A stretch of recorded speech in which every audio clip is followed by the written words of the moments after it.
അതെ, ഇത് sir അയച്ചതാണോ forwarded message ആണോ എന്നൊന്നും നമുക്കറിയില്ല. എന്തായാലും ഞാനൊരു മറുപടി ഇവിടെ പറയാണ്. അതായത് ഇപ്പൊ പ്രതാപൻ ജയിലിൽ പോയതിന് നമ്മൾ സങ്കടപ്പെടേണ്ട ആവശ്യമൊന്നുമില്ല. ഓരോരുത്തര് താൻ താൻ ചെയ്തിടുന്ന കർമ്മങ്ങൾ താൻ താൻ അനുഭവിച്ചിടുന്നേ വരൂ. അത്രേ ഉള്ളൂ. അപ്പം പ്രതാപൻ ചെയ്യേണ്ട കാര്യങ്ങൾ പ്രതാപൻ ചെയ്യാത്തത് കൊണ്ടാണ് ഇപ്പോൾ ജയിലിൽ പോവേണ്ടി വന്നത്. അതിന് നമ്മൾ കുറ്റക്കാരൊന്നും അല്ല. നമുക്ക് ജനങ്ങൾക്ക് അവിടെ പോയിട്ട് പുള്ളിയുടെ ഓഫീസിൽ കയറി ചെന്ന് പുള്ളിയുടെ ബിസിനസ് മാനേജ്മെന്റും പുള്ളിയെ എന്തൊക്കെ ചെയ്യണം എന്നൊന്നും പഠിപ്പിക്കാനൊന്നും നമുക്ക് പറ്റിയില്ല. നമ്മളോട് പറഞ്ഞു ഇങ്ങനെ ഇങ്ങനെ ബിസിനസ്സുകളുണ്ട്, ഇന്ന കാര്യങ്ങളുണ്ട്, ഇതെന്നുള്ള പ്രോഫിറ്റ് എടുത്താണ് നിങ്ങൾക്ക് തരാന്നും പറഞ്ഞാൽ നമ്മൾ പാവങ്ങള് നിരപരാധികൾ ഇതില് വന്ന് പണം ഇട്ടത് പ്രോഫിറ്റ് ഷെയർ വിചാരിച്ചിട്ടായിട്ടത്. അല്ലാതെ നമ്മൾ കൊണ്ടുകൊടുക്കുന്ന പൈസ റൊട്ടേഷൻ ചെയ്ത് നമുക്ക് തന്നെ തരാൻ വേണ്ടിയിട്ടല്ല നമ്മൾ ഇവിടെ ചേർന്നത്. അത് ഇപ്പോഴാണ് നമുക്ക് മനസ്സിലാവുന്നത്. ഇത് ബഡ്സിലാണെന്നും ഇവര് റൊട്ടേഷൻ അടിച്ചാണ് ഇതുവരെ ജീവിച്ചത്, നമുക്ക് പണം തന്നതെന്ന് നമ്മൾ ഇപ്പോഴാണ് മനസ്സിലാക്കുന്നത്. അതിന് വേണ്ടിയിട്ടാണ് പ്രതാപൻ ഇപ്പൊ അകത്തു പോയത്. അല്ലാതെ നമുക്ക് വേണ്ടിയിട്ടല്ല പ്രതാപൻ അകത്തു പോയത്. പ്രതാപൻ ചെയ്ത തെറ്റുകൊണ്ടാണ് പ്രതാപൻ അകത്തു പോയത്. പ്രതാപൻ ഇത് ഫസ്റ്റ് ടൈമും അല്ല. എത്രയോ വർഷം മുമ്പേ പ്രതാപൻ പോയിട്ടുള്ളതാണ്, അകത്ത് ജയിലിൽ കിടന്നിട്ടുള്ളതാണ്.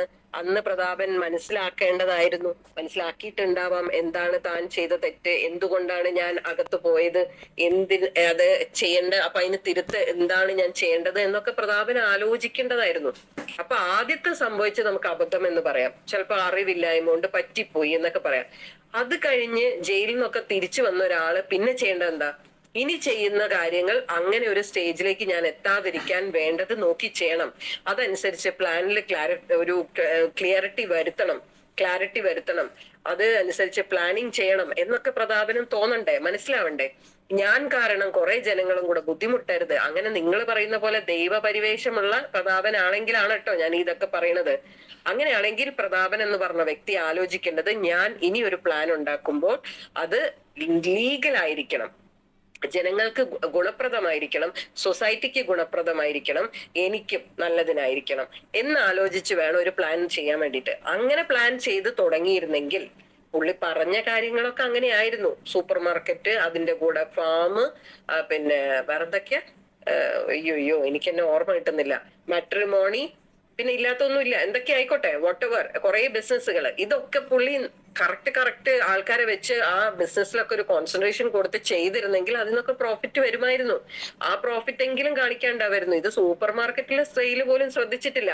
പലരും ഈ പ്രതാപന്റെയും ശ്രീനയുടെയും ശ്രദ്ധയിൽപ്പെടുത്തിയതാണ് പലപ്പോഴും സൂപ്പർ മാർക്കറ്റുകളിൽ സെയിൽസിന് അവിടെ ചെല്ലുമ്പോൾ ഉള്ള പ്രശ്നങ്ങളും ഓൺലൈൻ ഷോപ്പിൽ ഇനിയും ഓരോ സാധനങ്ങൾ ആഡ് ചെയ്യണതിനെ പറ്റിയൊക്കെ പറഞ്ഞപ്പോൾ അവർക്ക് താല്പര്യം ഉണ്ടായിരുന്നില്ല, കാണിച്ചിട്ടില്ല. നിങ്ങൾ പറയുന്ന പോലെ ഒന്നും അല്ല കാര്യങ്ങള്. ഓക്കെ, ഇതൊക്കെ അറിയുന്ന ആൾക്കാർ ഇവിടെ ഉണ്ട്, നമ്മൾ അനുഭവസ്ഥരുണ്ട് ഇവിടെ. അപ്പൊ ഈ പറഞ്ഞ സൂപ്പർ മാർക്കറ്റിൽ പോലും സെയിൽസിന്റെ കാര്യങ്ങളൊന്നും ശ്രദ്ധിച്ചിട്ടില്ല. അവർക്കിത് ആവശ്യമില്ല. അവര് റൊട്ടേഷൻ അടിച്ച് ജീവിക്കാനായിരുന്നു നേരത്തെ ചിന്തിച്ചിരുന്നതും പ്ലാൻ ചെയ്തിരുന്നതും. അത് അവര് ചെയ്തു. അല്ലാതെ ഇവിടെ പ്രതാപൻ ഒന്നും ചെയ്തിട്ടില്ല. ആ ചെയ്തതിനാണ് ഇപ്പൊ പ്രതാപൻ അനുഭവിക്കുന്നത്, അകത്ത് കിടക്കുന്നത്. നമ്മുടെ തന്നെ പൈസ കൊണ്ട് ചിലപ്പോ പ്രതാപൻ ഊരി പോരാനും മതി. ഒക്കെ ജനങ്ങളുടെ പണമാണ്. പ്രതാപൻ സീറോയില് നിന്നിട്ട് അല്ലെ മൈനസിൽ നിന്നിട്ട് ഉണ്ടാക്കിയാണ് ഇതെല്ലാം. അല്ലാതെ പ്രതാപന്റെ കുടുംബത്തിൽ നിന്ന് കൊണ്ടുവന്ന് ഒരു വലിയ ബിസിനസ് ഉണ്ടാക്കി അതിന്ന് നമുക്ക് പണം തന്ന് നമ്മളെ ജോലിക്ക് വെച്ച് അങ്ങനെ തന്നതല്ല.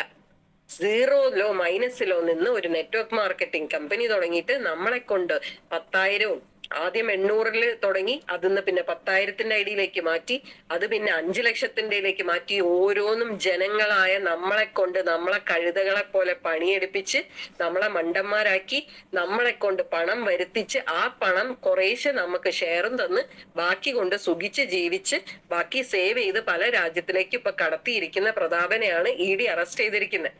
അല്ലാതെ നമുക്ക് വേണ്ടി കഷ്ടപ്പാട് അനുഭവിക്കുന്ന രാത്രി 2:29 എണീറ്റ് മെഡിറ്റേഷൻ ചെയ്ത് നമുക്ക് വേണ്ടി പ്രാർത്ഥിക്കുന്ന, അഫർമേഷനും മാനിഫെസ്റ്റേഷനും ചെയ്ത് ഇതിനെ അങ്ങ് എന്താ പറയാ, കേരളത്തിലെ ജനങ്ങളെ, ഈ ലോകത്തിലെ ജനങ്ങളെ അത്യുന്നതിയിലേക്ക് എത്തിക്കാൻ പോയ പ്രതാപനെ അല്ല അറസ്റ്റ് ചെയ്തിരിക്കുന്നത്. അത്